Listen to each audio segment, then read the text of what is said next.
Look, man, we're screwed. I mean, we don't know. No, Democrats don't know what to do. This is a nightmare. The Democratic Party is going through a massive set of internal crises. You have a party that got trapped.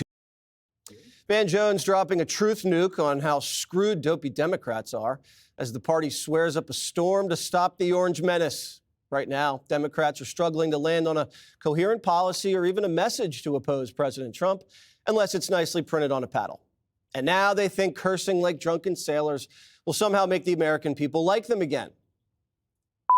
That ain't true. It's total absolute. Somebody slap me and wake me the up. Elon Musk and his hackers don't know. To think that Elon Musk or Donald Trump give a about our public schools. Trump. I don't swear in public very well, but we have to Trump.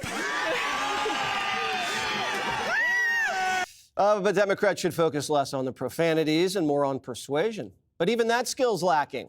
Hakeem Jeffries somehow thinks his party has the Republicans running scared. We have the Republicans on the run on three core issues. They are on the run in terms of the economy, in terms of healthcare, particularly as it relates to Medicaid. And we have them on the run with respect to the GOP tax scam. We have them on the run. And we're going to keep our foot on the gas pedal.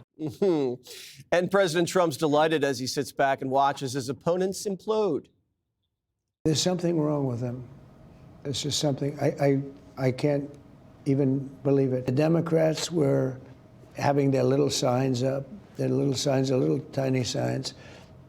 And I said, it's unbelievable. They don't get it. They don't get it now. And I think they're going to end up being a minor party if they keep going like this, because people don't want to hear about these stupid ideas that they have. All right, Greg, as someone who uses profanity quite often. Not often, actually. I use often at work. Yes, I'll give you that. What is the strategy with the Democrats dropping the F-bomb like this? Well, they're struggling for an identity, much like you, Jesse. And they think that shock value might work. But I want to start with Hakeem Jeffries, because he's saying that Republicans are running scared when actually it's a victory lap. And I'm watching him. This guy is no Nancy Pelosi. He's Nancy Grace. He's presiding over a crime scene, the death of his party. I don't think they have anybody right now in the party that can express 1 ounce of honesty. There's a huge hole in this Democrat Party, and it can only be filled by one real person. Sadly, that person is here sitting at that table, this table, Harold Ford Jr. And if you don't come forward, your party's done. Anyway, I was watching Van Jones, and I think he opened the window of a future, and that is laughing. Yes. That is like the first time you've actually seen somebody laugh on CNN, in ages. And maybe having fun at the expense of your losing can take you in the right direction. With the swearing thing, everybody does it, but doing it all at once is another piece of evidence that they cannot think for themselves. And you notice, there is no organic outrage or protests over these dramatic reductions in immigration. There's none. Nobody's on the street. Nobody's on the street about trans, and nobody's on the street about the death of DEI. So what does it tell you? They never cared. This was never real. All of this was fake. That means this outrage isn't real either. That is why they're doing it all at once. It's just odd how easily all of these bad things have been fixed, and there's no pushback. So when you see the swearing and the singing and the crying, you realize it's about as real as Dylan Mulvaney's Knockers. It's all theater. It's almost like drag. How drag is a performance that isn't based on authenticity. It's based on extroverted, campy drama. It's like, we know they're not women. They're acting like, and it's the same thing with the Democrats. No one believes they're actually engaged in the real world. It's just surface level theatrics. Generally, the media would, be compliant and salute it, but they don't exist anymore. Have you ever been to a drag show, Dana? I have not, but I look forward to it. Are we going? The field trip. The field trip? One of the things about the cursing is that I was thinking, I don't have children, but maybe this happened with you guys and your children. When they learn a curse word and then they try to use it for shock value and to get your attention. And I feel like the Democratic Party is like, I don't know whether they're saying to them, we like this, do it more often, or that because the parents are not reacting, they just keep doing it until they try to get some reaction. Jesse Jr. says booty now. He thinks that's really funny. Where do you learn that from? His sisters. Have you been? Not me. The older sister. The older sister. I do think that the Van Jones segment that we watched, that might be the first time I've seen any Democrats laugh since November. And that would be a healthy thing to do. Like, you have to at least be able to say, wow, we really stink. And he was willing to do that. But there is somebody on the Democratic side, it's not at this table, who is getting crowds, and he's not getting a lot of attention for it, but I'm going to tell you about it. Bernie Sanders, probably the most authentic Democrat in leadership right now, maybe except for John Fetterman. But Bernie Sanders is who he is, and you can like him or dislike him. He's been going out and doing these huge rallies. He's getting crowds of I know it's not a Trump crowd, but it's a 4,000 people in Kenosha on a Friday night. He had another 2,600 people away just the next morning, just a few hours away in Altoona, Wisconsin. Then he went to Detroit. He got 9,000 people in suburban Detroit. AOC is going to join him on the road. And the Democratic Party, there might be life in the old gal yet. And maybe Bernie Sanders at 83 years old is going to figure out a way to pull it out of them. Did you see who he had there, that trans folk singer that said God has a huge... Yes, I did. I did not I don't see think that, that's but I going saw to fly. Yeah. It might not fly. At the Doge, I the don't folk even singer. think Bernie Sanders like that. Yes. Getting out on the road's good. Harold, do you think that's a good tactic for your party? Hope everybody had a good weekend. And it's good to be back. I don't know. Bernie Sanders isn't the future of the Democratic Party. I think it's great that he's out, and I think Dana's point is He's not probably in a little DC tongue in holding cheek a that tiny he is, microphone. right, that he's at least doing the things you have to do. I think there's a lot of frustration amongst Dems. I think that's why you hear the cursing. I hope it ceases. I hope whenever anyone in my party wants to curse or to really exclaim themselves in profoundly emotional ways, to think about substance. This weekend, or even the last few days, I thought President Trump gave us a good piece of advice when he told us to stop holding up signs and to get more serious. President Trump said something on the last 24 hours that I find remarkable that we hadn't touched on yet. He was asked if he thought that the country might be going into a recession, and he said, who knows?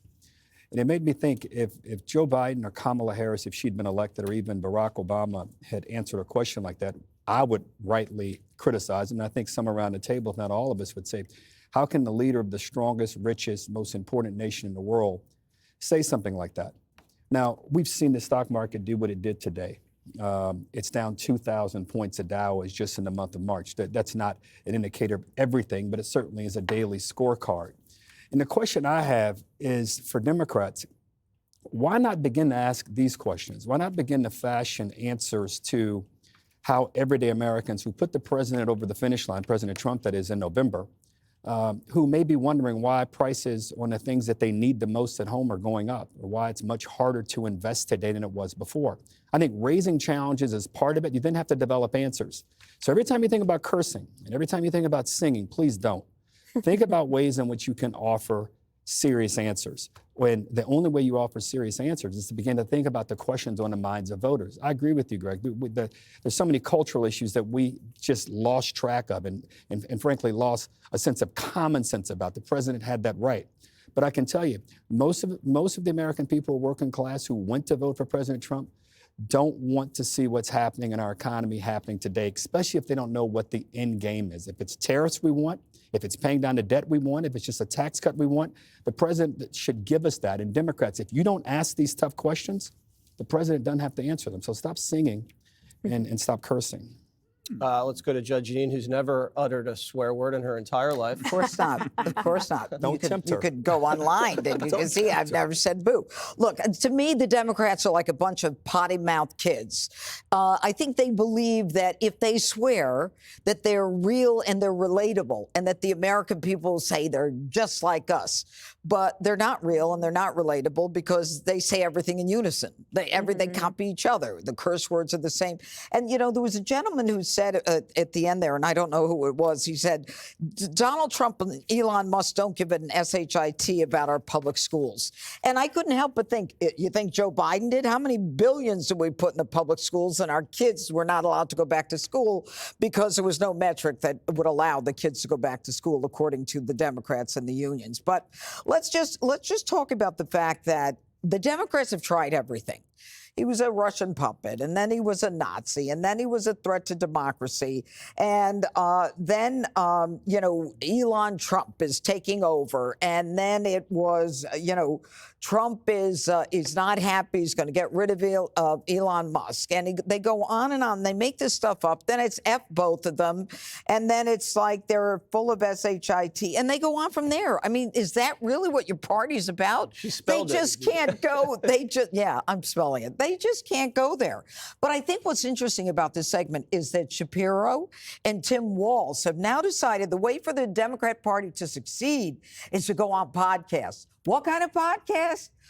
Sports podcast. I don't know anybody who gives a darn about what Shapiro thinks or Tim Walz or Andy Bashir about a sports team. Plus, why would they do that? Think about it. You're going to automatically, tee off half of the sports team, the other half the opponents of the team. So they're trying to copy Trump, and they don't know what to do, and they're so frustrated. They're like a bunch of kids who can't articulate how they feel, which reminds me of when my grandson was learning to talk, and I'm sure Jesse Jr. too. They would get very frustrated, and they would cry, and they would scream, and then you have to say to them, say with your words, what do you mean? Yeah, and Gigi's stomping her feet now. Yeah, and you have to say with words. And then they learn. Democrats haven't learned. All right. Thank you very much, Judge Janine. Up next, anti-Musk wackos are now taking out their rage on Tesla dealerships.